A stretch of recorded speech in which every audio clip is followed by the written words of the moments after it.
Hello there, welcome back. Michelle Dewberry, Jubes & Co. alongside me, Ben Habib and Zoe Grunwald. Now, lots of us have, shall we put it mildly, frustrations with our water companies.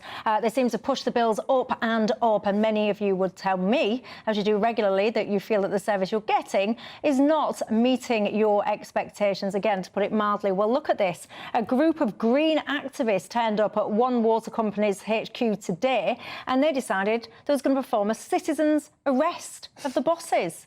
Watch.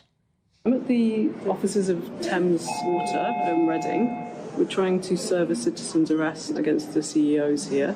We've come here to make a citizen's arrest of Alistair Cochrane and Chris Weston because even our own PM is calling for prosecutions, and we've got indictments here from lawyers, all gathered from the public domain. We told them, asked them to come down. They haven't come down. I've just had a chat with my detective sergeant around the paperwork and the allegations, and obviously it is what you're saying, these are criminal offences, idle offences, etc. For us to investigate them thoroughly, one of the points to prove is that Chris Weston, the guy personally, he would have to intend to endanger people. That would be like the intention, the point to prove is the offences. Have you heard of oblique intent, where somebody may not have the intention, but they know the consequence of that action? That's a very serious thing to be guilty of. I do have to say, they didn't actually get very far at all. They didn't even get to meet with the CEO and the CFO, and the police basically attended and requested that they leave the property.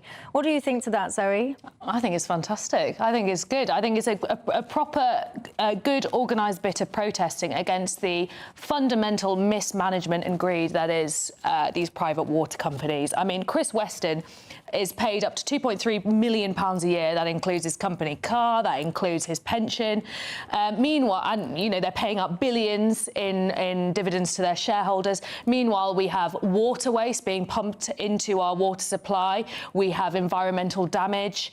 You know, we have our more and more pollution, and we have rising prices.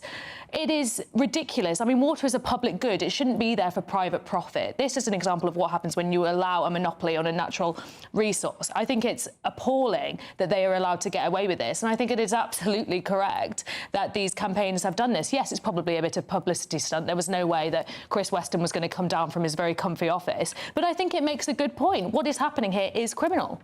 Ben Habib? I agree with Zoe. I mean, I think... Yeah, I do. I think there are certain industries, on the whole, it's the private sector, I think, that handles business better than anything. But there are certain industries, and water is one of them, which does not lend itself to being in the private sector because it's effectively a monopoly. It's a bit like railways. You have a monopoly, and then it becomes a game of whack-a-mole with the regulator trying to make sure that the very clever executives, who are extremely adept at avoiding fulfilling their regulatory obligations, it becomes whack-a-mole with them, and they're going to be one step ahead of Ofwat. So we've got a catastrophic failure of this company, both in terms of the infrastructure, to which you referred earlier, in this country not being kept up to date. I mean, they're still using Victorian pipes. We lose billions and billions of gallons of water each year because they haven't updated their infrastructure, because they'd rather pay dividends and pay themselves fat salaries. And they're pumping sewage and whatnot into the system when they shouldn't be doing it. They should be removed from office. The problem here is the management. The management should not be allowed to remain in office. And I don't understand how, having driven the company to its financial knees, leaving aside their obligations to the people for a moment, having driven the company to its financial knees, the shareholders haven't moved to get rid of these monkeys at the top of the company. They should be out. Whether or not they should be arrested is a different debate. But I mean, they really made their point, those women, and you know, good on them for driving that point home. They did, and I'm just looking at you guys getting in touch at home, and I think this is quite a rare moment, actually. Unanimity. Yeah, we've got consensus between Zoe, Ben Habib, which I never really thought would happen anyway, and you guys at home.